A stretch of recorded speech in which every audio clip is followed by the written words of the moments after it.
Comme vous le savez, depuis l'avènement du régime dit de la rupture, intervenu en avril 2016, notre pays, le Bénin, s'est engagé dans une série de réformes profondes.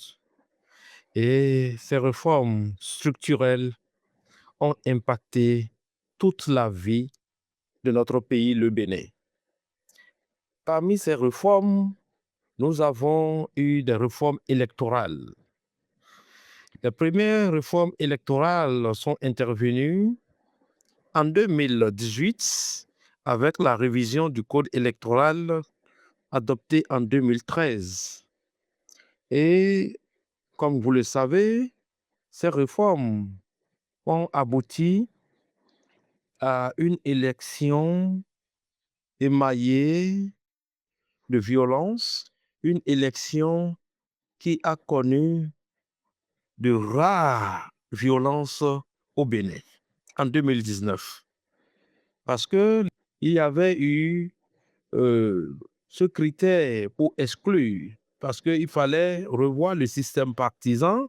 Les partis politiques devaient faire une refonte et on devait avoir de nouveaux partis.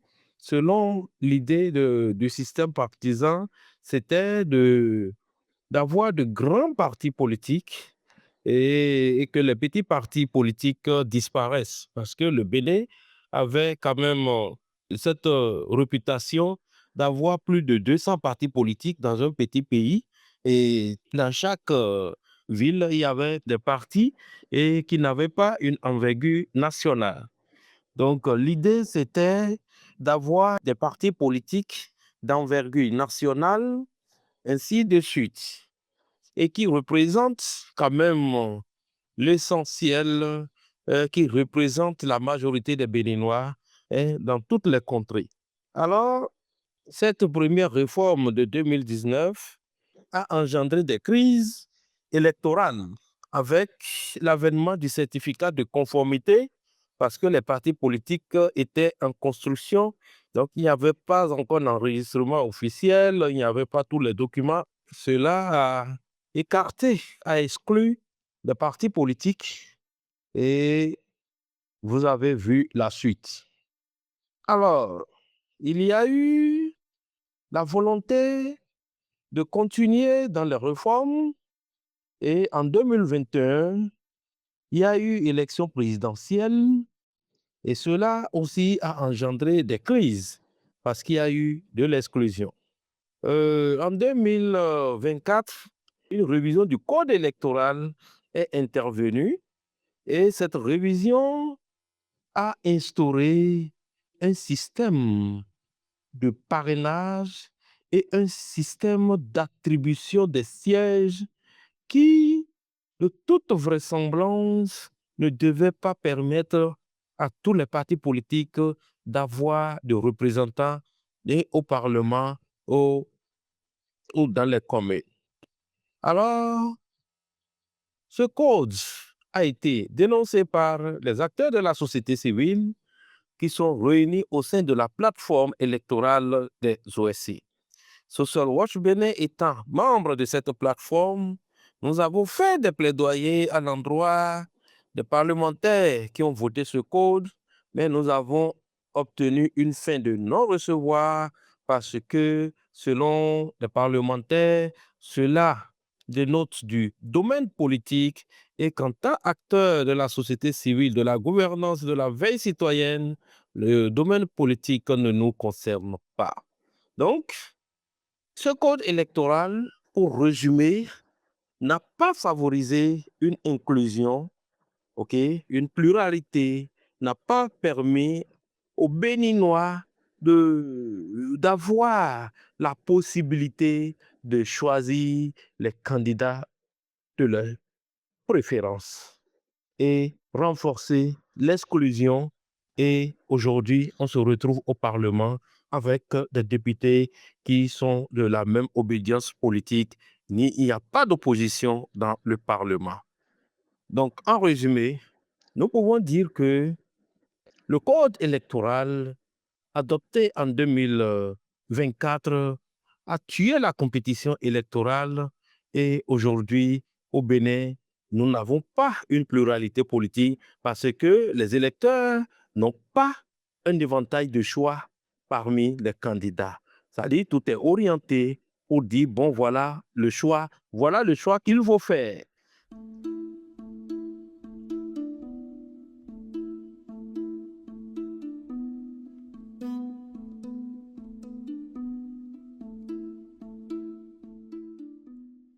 Oui, les observateurs, ils ont vu juste que le climat politique actuel, tel que je l'ai dit plus haut, avec la loi électorale que nous avons, la compétition électorale est désormais fermée. Elle n'est pas ouverte. Et quand c'est le cas, il n'y a pas d'enjeu. Ça, c'est une réalité. Alors, quel impact sur la participation citoyenne? Il faut dire que déjà, lorsque vous voyez que vous êtes militant d'un parti politique et que en votre sein, vous avez des candidats, par exemple, au niveau local ou bien pour la représentation nationale pour les députés, et qu'on dise que, bon, voilà, vous êtes recalé, mais que vos candidats ne peuvent pas passer, il y a une démotivation qui s'installe. Et cela ne donne pas envie de voter. Nous avons, vous l'aurez dû le constater, avec un taux de participation de 36,7% pour les élections législatives et communales de 11 janvier 2026. C'est vrai que ce n'est pas la frustration qui réduit le taux de participation parce qu'il y a aussi le mode d'établissement de la liste électorale aujourd'hui au Bénin qui a connu quand même des avancées et qui provient du registre national d'identification des personnes et qui permet à l'ANIP d'extraire automatiquement la liste électorale. Donc, il y a des citoyens en âge de voter qui ne savent même pas qui doivent aller voter. Donc, tous ceux-là font augmenter le nombre de citoyens qui ne votent pas et cela diminue le taux de participation. Donc, en bref, la frustration peut amener les citoyens à ne pas vraiment participer au processus électoral, c'est-à-dire aller voter. Mais est-ce que la frustration, est-ce qu'on doit encourager cela? Non, nous ne devons pas encourager l'abstention des citoyens et nous devons plutôt encourager les citoyens à aller exprimer leur choix. Leur choix peut être nul. Il y a plusieurs manières de voter et je pense que s'abstenir, ne pas sortir pour aller voter, ce n'est pas bien pour la démocratie et nous exhortons nos citoyens à sortir pour aller voter, quitte à exprimer leur choix pour dire, bon, nous sommes d'accord avec tel candidat. Voilà, c'est bon de toujours choisir.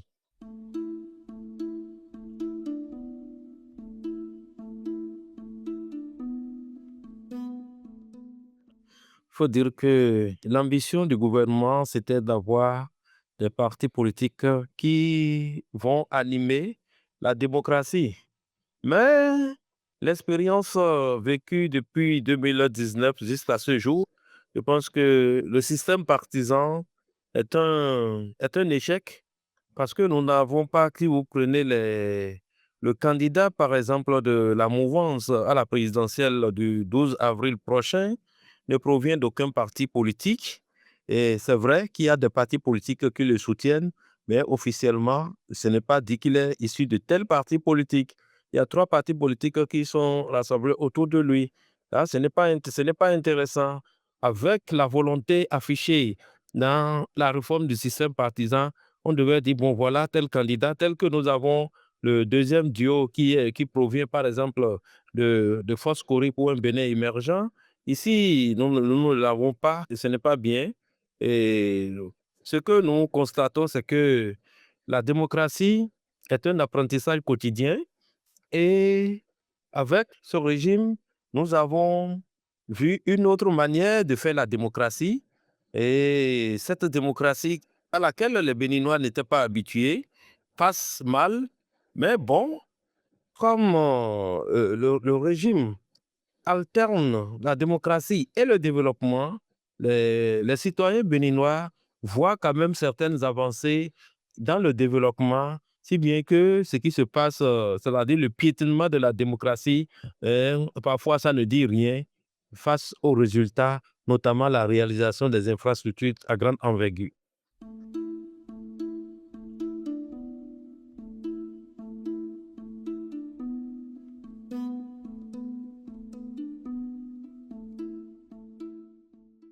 La société civile joue déjà ce rôle de communication, d'éducation et de sensibilisation. Nous le faisons toujours et il y a des initiatives qui sont entreprises avec des communications sur les médias traditionnels, les médias sociaux et aussi des dialogues avec les acteurs politiques, avec les acteurs concernés par le processus électoral.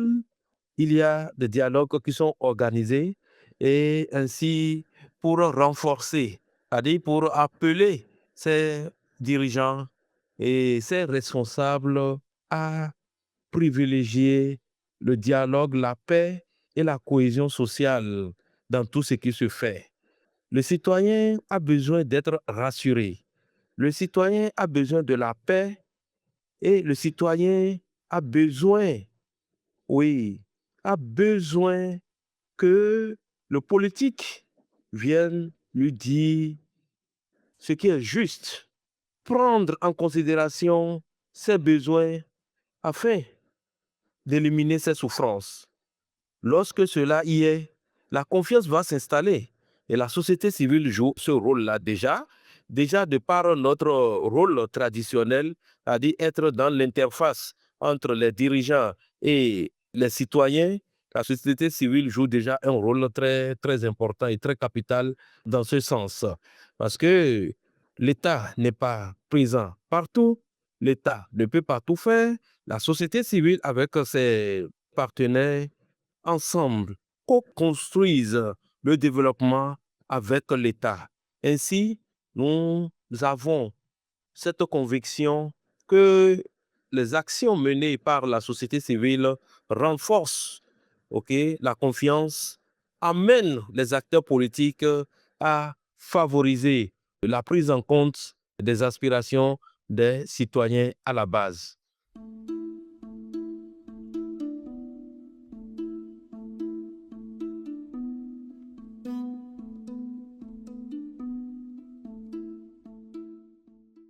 Vous savez, un État, c'est un territoire, c'est un gouvernement. Un État, c'est le droit, c'est la Constitution. Et aujourd'hui, tout ce qui se fait, c'est sur la base de la Constitution. C'est sur la base des lois votées par les représentants des peuples. Alors, est-ce qu'on peut dire qu'il n'y a pas séparation de pouvoir? On ne peut pas le dire parce que les députés font leur travail, le gouvernement fait son travail, les médias font leur travail, la justice également fait son travail. Et la justice fait son travail suivant les lois qui sont votées par les parlementaires. Donc à ce niveau-là, nous n'avons pas grand-chose à dire et nous n'avons pas à critiquer pour dire, bon, voilà, il n'y a pas d'indépendance des institutions ou bien il n'y a pas ci, il n'y a pas ça. Tout ce que nous constatons, c'est que la base, c'est les lois. Et telles que ces lois sont faites, je pense que chaque institution joue son rôle et nous observons, même si à des moments donnés, le citoyen n'est pas peut-être satisfait de la position d'une institution, mais face à la loi, que peut le citoyen? Je pense que aujourd'hui, c'est vrai que dans un contexte international, même aux États-Unis, là, qui sont modèles de la démocratie, il y a aussi la crise de la démocratie, hein, tout n'est pas aussi rose. Donc, c'est un apprentissage permanent et je pense que le Bénin est en train quand même de montrer le chemin, hein, de comment faire la démocratie autrement.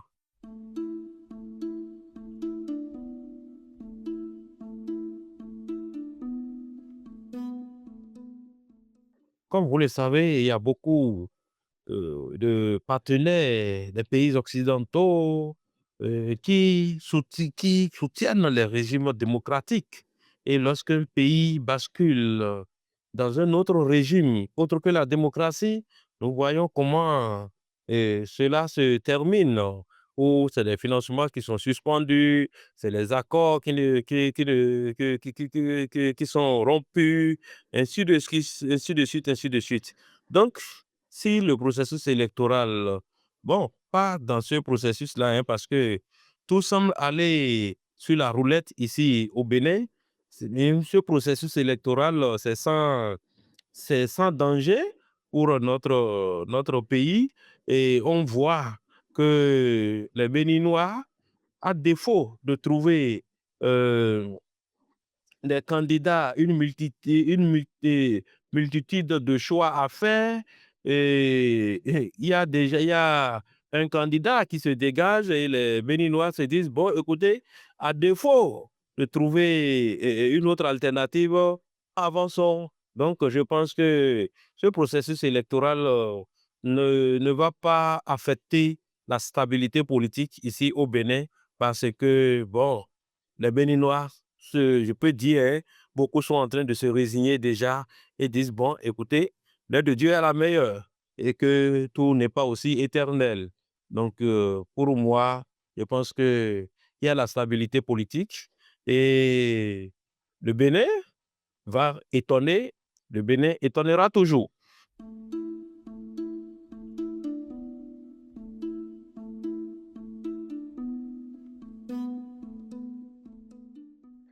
Bon, en termes de réforme institutionnelle, d'abord, il faut dire que les Béninois ont besoin de se parler, c'est-à-dire l'organisation de dialogue politique, des assises, pas une conférence nationale bis, mais les acteurs politiques ont besoin de se parler. Les forces vives de la nation ont besoin de se parler parce qu'il y a eu trop de blessures entre 2019 et 2026. Il y a eu trop de choses qui se sont passées où les Béninois, il y a eu de rupture. Et je pense qu'il faut recoller les morceaux. Il faut travailler à ce que les Béninois commencent par se parler, par se faire confiance et libérer la parole. Parce qu'aujourd'hui, tout le monde a peur d'intervenir. Tout le monde a peur de parler. Parce que quand tu parles, on te dit, tu es responsable de ce que tu dis. En même temps, ici, c'est à l'encontre de ce qui se passe. C'est que rapidement, la justice se mêle à tes trousses. Je pense qu'on n'a pas besoin de ça pour construire notre pays. Bon, vous voyez, tel que cela est, cela se présente, pour moi, nous avons besoin quand même d'avoir des lois consensuelles, des lois qui des lois impartiales, des lois qui ne sont pas votées pour régler des comptes politiques, mais des lois, on a besoin de lois consensuelles, des lois transparentes. Et aussi, nous avons besoin que la redevabilité vraiment soit renforcée dans notre pays, le Bénin. En ce sens, bon, nous écoutons les candidats qui sont en lice. Nous voyons les promesses, ce n'est qu'à l'étape des promesses. Donc, lorsqu'ils seront au pouvoir, nous, en tant qu'acteurs de la société civile, nous allons suivre leurs engagements qu'ils ont pris devant les citoyens et voir s'ils sont en train de les respecter.